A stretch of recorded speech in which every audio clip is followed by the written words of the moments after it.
I'm AJ Cannon, this is Stupid Simple Sound, and this is how I record acoustic guitar.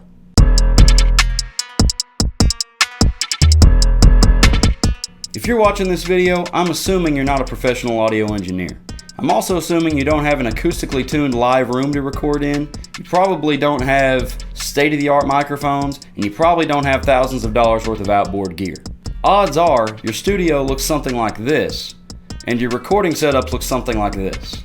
And guess what? That's okay. We don't need all that stuff to get a good recording. We might have to adjust our approach a little bit, or we might have to work a little bit harder, but it is possible to get a great studio quality recording out of some cheap gear in your spare bedroom at your house. A good recording starts with the instrument and the musician performing the piece of music. So let's start there before we talk about anything else. Any acoustic guitar will do. Just make sure that it's in tune and there's no issues keeping the instrument from being played properly. Now, you don't have to have a new set of strings on your acoustic guitar before you start to record. Personally, I prefer a set of strings with some age.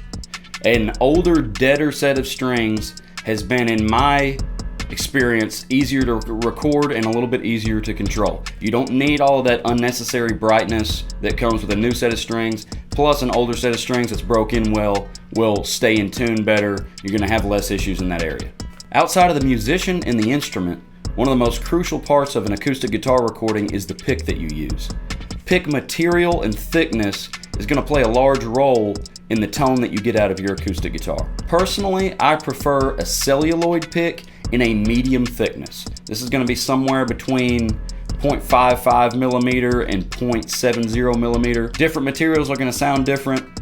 A celluloid pick, to me, gets me the most consistent results and gets me the tone that I'm most of the time looking for. Now we'll take a quick look at the gear I'm using. The microphone I use 99% of the time for acoustic guitar recordings is the Technica AT2020. It's a large diaphragm condenser microphone. It's one of the first mics I ever bought. Very affordable. You can pick them up for less than $100, especially if you buy them used. I've used more expensive microphones. I've used different styles of microphones on acoustic guitar. I always come back to the AT2020. Now I'm going to be running my microphone from my live room into the console here. This is a Midas Venice 320. It's an older mixing console. I don't think they make them anymore. Before you think, well, this is an elaborate piece of equipment, I don't have something like that in my home studio, in my recording room, whatever, you don't need this. I'm not using EQs on it. I'm not using it to patch into any kind of effects, anything like that. Simply all I'm doing is running into the preamp and coming back out into my interfaces. So all this is doing is gaining up my microphones. Now that may add some color that you're unable to get out of your interface, I don't know. But I'm not doing anything elaborate out of this board. So this is not a crucial part of my recording. I'm coming out of here into my interface. I'm using a Presonus Audiobox 1818 VSL. I'm also using a Presonus Digimax D8. If you have any questions about that setup or want to know in more detail about how I'm using all that together, let me know in the comments. I'm not going to go into detail about that in this video. Basically, all you need to know is there's nothing fancy going on here. Essentially, all I'm doing is going into my interface and I'm coming out USB into my computer, which is the same thing that you're doing if you have an Audiobox, Focusrite, Scarlett, or whatever that is. Any of those small interfaces, solo interfaces, whatever it is, I'm going into my interface, I'm going into my computer. Same thing that you're doing at your home setup. Now when I get a recording, I like to record it fairly hot. So I've got my microphone in the room here so I can test my level, see what my level is coming into my computer. So when I'm recording my acoustic guitar, I want to be hitting somewhere in that meter where I'm hitting now with my voice, around -12 decibels. So I've got my acoustic guitar here. I'm going to strum a chord, see what kind of levels I'm getting.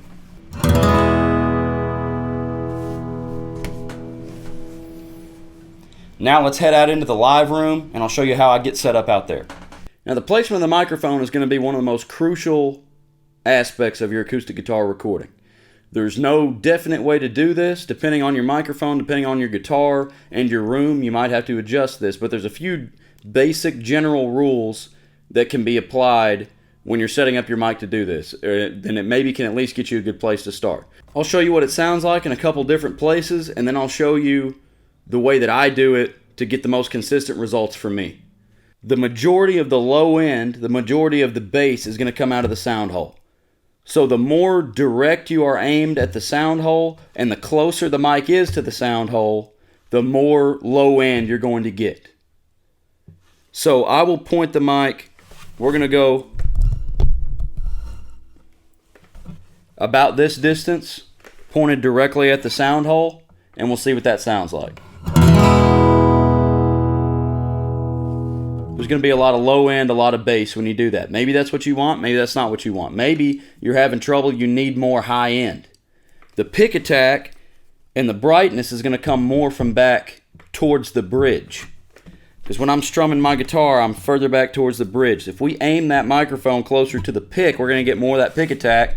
We're going to get less bass. So maybe let's scoot it over just a hair and aim more towards the back of the guitar. And we'll strum a chord. There's not going to be as much low end. Maybe that's what you want, maybe that's not what you want. A rule that I've heard a lot of audio engineers say is they mic the 12th fret. So let's go up here to the 12th fret of the guitar and we'll point about right there. This is something I've seen done a lot. This is kind of a good balance of brightness and low end, is around the 12th fret.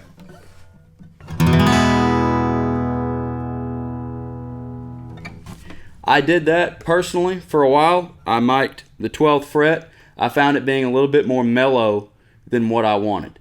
Now you can adjust distance, and depending on your room, maybe you can back the mic up and get some different sounds, but just know that the further the mic gets away from the source, the more ambient noise you're going to pick up. So if you're in a room with maybe a low ceiling, or you're in a small room with hard surfaces, the further you get from your guitar, the more reflection you're going to get. This room is fairly dead, and it has a high enough ceiling that I might could get away with it. So let's back the mic off and just see. Now we're a foot 16 inches away from the guitar.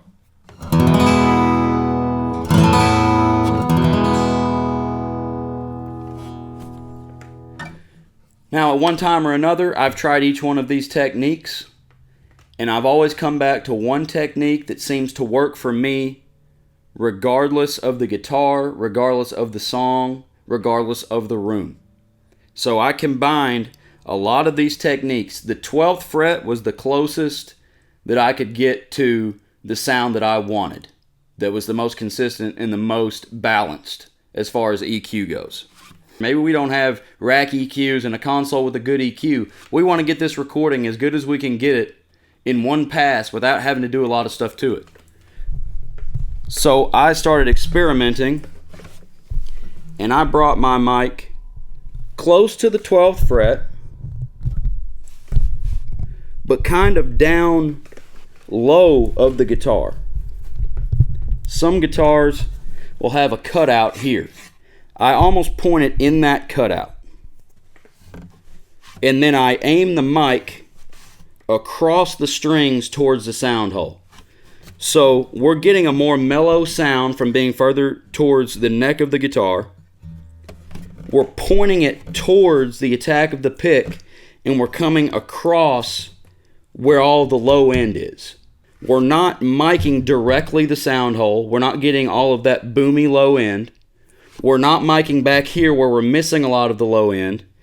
And we're not miking up here at the 12th fret where we're missing the pick attack. So I'll let you see what that sounds like strumming a chord here.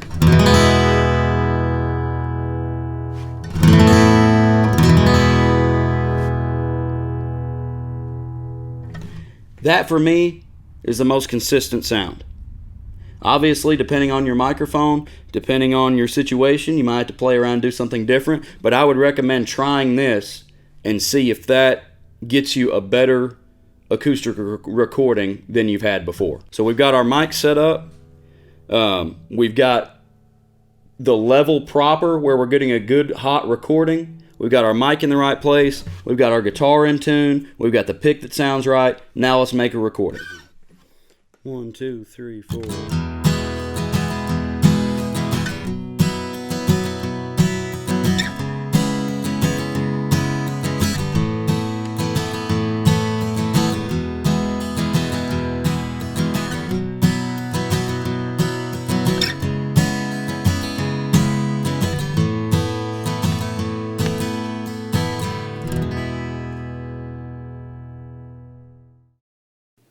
Okay, so now we've got our recording. Just going to show you a couple little tricks, things you can do to make that even better using just some simple EQ and compression. First of all, let's just listen to the track.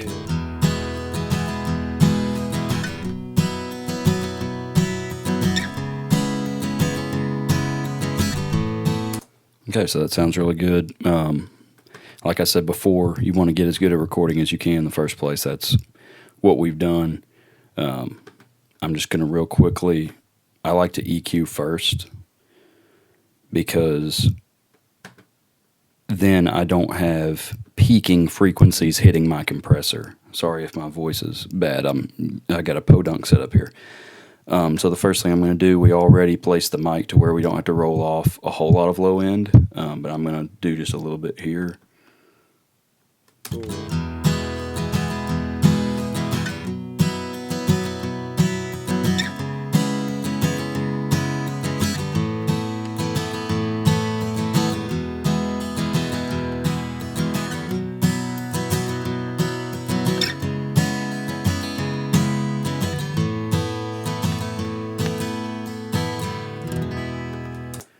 It actually just sounds really good. Not much to do there. Just take away. Sometimes you have to roll off a little bit more low end to keep that from hitting your compressor really hard for no reason. I'm going to use this C1 compressor from Waves.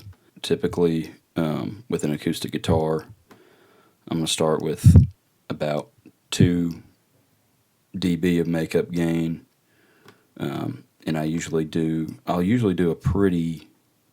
Sometimes I do a pretty stiff ratio. We're going to start with just about 2.5 to 1, and then a quick attack. I want it to grab it quickly, and then I want it to release quickly too. So we're just going to go like 30.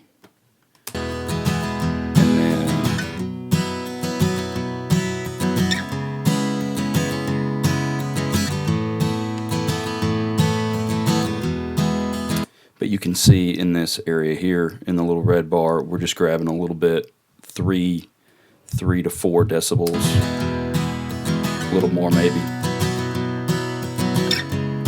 But it's grabbing those peaks and then dropping it. I don't want it to sound super compressed. If this was more of a dynamic performance, we might need to add more of the makeup gain or adjust some of that differently. But since we're just strumming, we just kind of want to grab those peaks.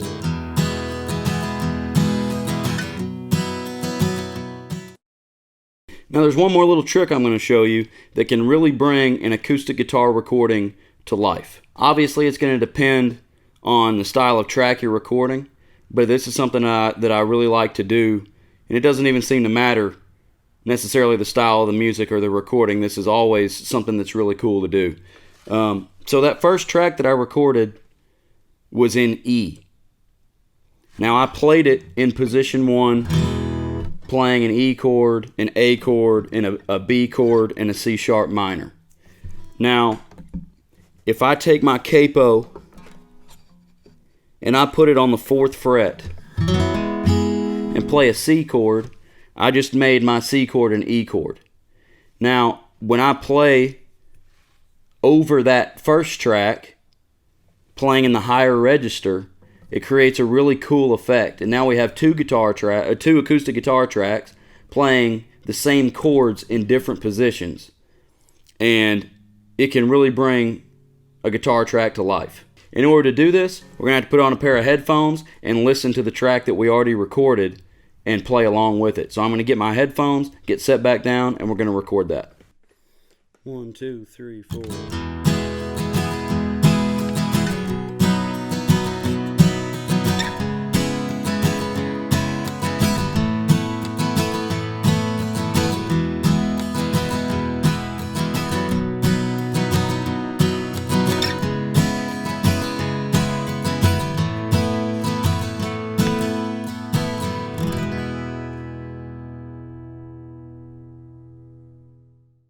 Okay, so we've got this other guitar track recorded that you just saw me play on the higher register. We're going to solo that.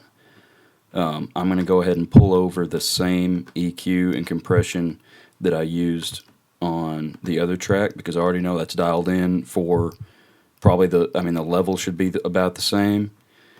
Let's just listen to that second track.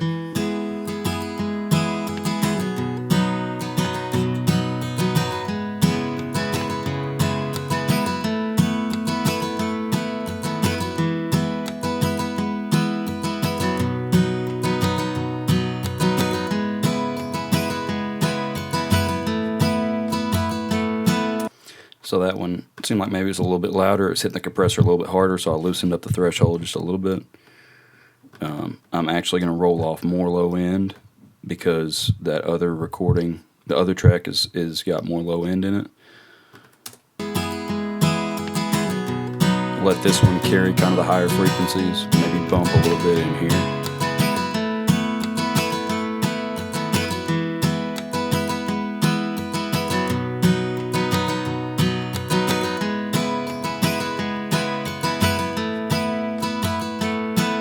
Another thing we're going to do, we're going to pan them. I'm going to take the first one, I'm going to pan it.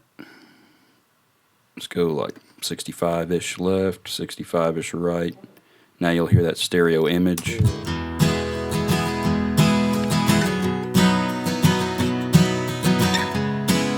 can kind of see that start to come to life a little bit more.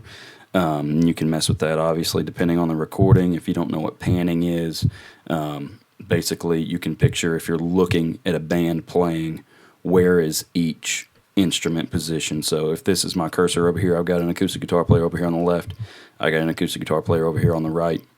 I'll pan those to where one guitar is on one side, one guitar is on the other, and that's what you'll hear in headphones or in a stereo system. Then one last finishing touch we're going to do here, I'm going to add a bus. You don't have to do this, but this is something that I like to do. I'm going to get a stereo compressor. So we're going to use this same compressor, just stereo. I have a preset called Vocal Bus. I use this a lot for different things. It's a good place to start. And then I'm just going to route these two channels to my bus. Now what this compressor is going to do, I'm going to squish it just a little bit to where those two tracks are kind of glued together. Not that much.